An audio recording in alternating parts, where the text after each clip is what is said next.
Assalamualaikum warahmatullahi wabarakatuh. Perkenalkan, nama saya Sylvi Al-Ghazali. Saya adalah mahasiswi dari Universitas Negeri Padang yang mengambil jurusan Ekonomi Pembangunan. Pada kesempatan kali ini, saya akan mempresentasikan tugas bisnis plan saya yang minggu lalu dengan tujuan untuk memenuhi tugas dari mata kuliah pengantar kewirausahaan yang diampu oleh Bapak Al-Qadri Fitra, SEMMAK. Dan mohon maaf sebelumnya apabila nanti videonya agak goyang-goyang karena saya menggunakan HP dan saya tidak memiliki laptop. Dan langsung saja kita masuk ke topik utamanya, yaitu bisnis plan yang berjudul Salalawu. Pada tugas ini saya tidak melampirkan latar belakang dari bisnis plan saya ini karena saya mencontoh dari file pertama, yaitu ada contoh bisnis plan dan tidak ada latar belakangnya, sehingga saya langsung visinya dan misinya. Maka dari itu saya akan menjelaskan secara singkat latar belakang dari bisnis plan yang saya buat ini. Salalawu merupakan gorengan yang telah ada sejak dulu, bahkan sebelum saya lahir sudah ada, dan hingga sekarang masyarakat Ulakan masih menjual gorengan ini. Salalawu merupakan gorengan khas dari Ulakan Tafakis karena memiliki rasa yang unik, yang beda dari gorengan lainnya, dan memiliki bentuk beserta warna yang menarik pelanggan untuk membelinya. Kenapa saya memilih Salalawu sebagai bisnis plan saya? Karena Salalawu ini selain murah, dia juga enak untuk dimakan secara langsung maupun ditemani dengan nasi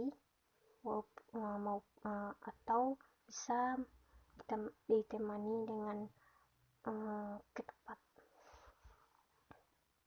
Selain itu, Salalawu juga memiliki rasa serta tampilan yang menarik dan enak karena bahan utamanya yaitu ikan asin. Rasanya tidak akan terasa asinnya karena mungkin ikan asin tersebut dinetralkan oleh bahan-bahan seperti bawang merah, bawang putih, garam, dan diaduk dengan tepung dan air hangat, dan diberi sedikit pewarna kunyit. Dan selanjutnya kita akan membahas tentang visi dan misinya. Pada visi ini, saya memiliki visi untuk menjual Salalawu yang enak, renyah, dan murah di lingkungan sekitar Kampung Kuto. Kenapa sekitar Kampung Kuto? Karena saya berencana saya mulainya dari kampung saya dulu. Kalau sudah sukses, saya bisa menjualnya di luar daerah, sehingga keuntungan yang saya dapat akan berlipat. Selanjutnya misinya ada 3. Yang pertama, selalu berorientasi dalam rasa produk. Kami berusaha untuk selalu mengutamakan rasa produk itu yang paling utama, kualitas itu yang paling utama, dan serta bentuknya kami juga berusaha untuk mempertahankan bentuk dan rasa yang otentik dari Salalawu itu. Dan yang kedua, menerima pesanan dan ajakan untuk bekerja sama selama saling menguntungkan.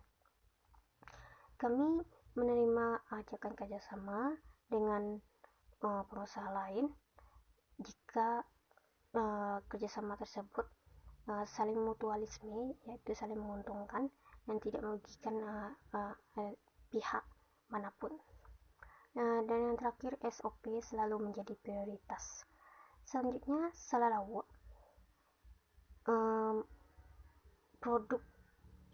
Produk salalawo ini berupa tepung dengan salah satu bahannya yang menjadi ciri khas dari produk ini, yaitu ikan asin. Seperti yang saya katakan tadi, ikan asin yang dimasukkan ke salalawo ini tidak akan terasa asin karena mungkin dinetralkan oleh bahan-bahan lainnya. Dan yang kedua, produk ini berasal dari home industry di daerah Ulakan Tepakis. Kenapa home industry? Karena sebagian besar masyarakat ini di sini membuatnya di rumah masing-masing dan tidak memproduksi secara besar-besaran. Biasanya mereka hanya menjualnya secara langsung dan jumlahnya dalam jumlah yang sedikit. Yang selanjutnya, saya akan menjelaskan tentang analisis SWOT-nya. SWOT. Yang pertama, strength, kekuatan. Fakta dari kekuatan ini, fakta dari salalawo memiliki kekuatan dua, yaitu mampu mempertahankan rasa dan kualitas salalawo. Yang kedua, interest terhadap bidang makanan. Dan di sampingnya ada program strategi dari fakta tadi, yaitu melakukan percobaan rasa dan bentuk berulang kali untuk mendapatkan rasa dan bentuk yang sesuai. Dan yang kedua, weakness, kelemahan. Faktanya cuma satu, itu belum dapat membuat kemasan dan logo untuk produk. Kenapa ini kelemahannya? Karena tujuan saya di awal-awal membuat bisnis plan ini memang modalnya kalau bisa tidak terlalu besar, sehingga untuk logo sendiri saya tidak terlalu mementingkannya, karena di awal-awal ini mungkin tidak akan terlalu terkenal, kita masih memperkenalkan dari mulut ke mulut. Jadi kalau logo itu, kalau sudah sukses baru kita buat logo untuk ciri khas produk kita sendiri. Dan program strategisnya yaitu menjamin kebersihan saat proses pembuatan berlangsung. Yang ketiga, opportunity atau peluang. Faktanya ada 3, yaitu lokasi strategis di tepi jalan, sehingga banyak orang yang lewat dan apabila ada orang yang tertarik, sehingga pelanggannya bisa dari kalangan manapun dan usia manapun. Yang kedua, banyak masyarakat yang menyukai makanan yang murah dan dapat dimakan dengan nasi atau dapat dimakan langsung. Dan yang terakhir, banyak masyarakat yang telah terbiasa dengan produk salalawo. Dan untuk program strategisnya adalah jika memesan dalam jumlah banyak, harga persatuannya bisa dikurangi, seperti satu buah itu Rp500 dan dikurangi 10%, jadi Rp400 per buah. Walaupun dikurangi,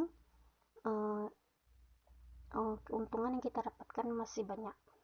Dan yang terakhir, threat atau ancaman. Ancamannya ada 3 yang ada di fakta. Yang pertama, adanya produk salalawo dari lain di setiap warung. Seperti yang saya katakan tadi, salalawo ini, orang-orang Ulakan ini sebagian besar mengetahui cara pembuatannya, sehingga pesaing saya di kampung saya sendiri itu banyak. Yang kedua, produknya belum dikenal. Dan yang ketiga, harus berbagi pelanggan dengan warung lainnya. Dan program strategisnya ada 2. Yang pertama, berusaha membuat tampilan atau bentuk salalawo yang sesuai dan dapat menarik pelanggan serta harga yang terjangkau, kualitas tetap yang paling utama. Dan yang selanjutnya, segmentasi pasar. Terdapat 2 buah. Yang pertama, masyarakat yang berada di lingkungan sekitar Ulakan atau di sekitar kampung saya, di Kampung Koto. Yang kedua, masyarakat di luar yang berziarah ke makam Syekh Burhanuddin, seperti orang-orang dari Bukit Tinggi yang berziarah ke makam bisa membeli gorengan ini. Dan yang selanjutnya, budget plan-nya. Terdapat dua buah. Yang pertama, modalnya, dan yang kedua, bahan bakunya. Modalnya kalau saya hitung per bulannya itu bisa mencapai Rp1.080.050. Dan untuk biaya operasi per bulannya atau bahan bakunya sama dengan modal awalnya, yaitu Rp1.080.050. Dan totalnya sama Rp1.080.050. Dan penerimaan per bulannya, penjualannya kalau satu hari itu bisa menghasilkan 250 buah dikali 500 sama dengan 3.750.000. Dan untuk mendapatkan keuntungan per bulannya, kita kurangi penjualan dikurang biaya, sehingga 3.750.000 dikurang Rp1.080.050 menghasilkan Rp2.669.950. Dan yang terakhir, analisis pasar dan pemasaran. Ada 2. Yang pertama, produk terbagi atas 3, yaitu jenis produknya, salalawu, dan segmentasi produk, yaitu untuk semua usia dan semua kalangan kecuali bayi, karena bayi belum bisa menggigit, belum memiliki gigi, jadi mungkin akan melukai gusinya. Dan yang ketiga, keunggulan produk, yaitu tanpa pewarna buatan, yaitu alami, kunyit, memakai pewarna alami, yaitu kunyit, memiliki harga yang murah, menyediakan pemesanan dalam jumlah yang banyak, dan dengan harga yang lebih murah, dan terbuat dari bahan-bahan alami. Dan yang terakhir, gambaran pasarnya, personal selling. Personal selling ini maksudnya saya menjual sendiri di rumah saya. Misalnya saya mendirikan warung, saya menjual sendiri produk ini, itu yang dinamakan personal selling. Yang kedua, melakukan kontak langsung secara personal dengan calon pembeli melalui word of mouth. Maksudnya itu saya langsung berbicara dengan pembelinya tentang produk ini, apakah ingin membelinya atau tidak. Itu yang maksud dengan pernyataan word of mouth. Yang terakhir, program promo yang dilakukan berupa diskon jika melakukan pembelian dalam jumlah yang besar. Hanya itu yang dapat saya sampaikan. Terlebih dan terkurang mohon maaf. Apabila ada kesalahan, mohon dimaafkan. Saya akhiri dengan wassalamualaikum warahmatullahi wabarakatuh.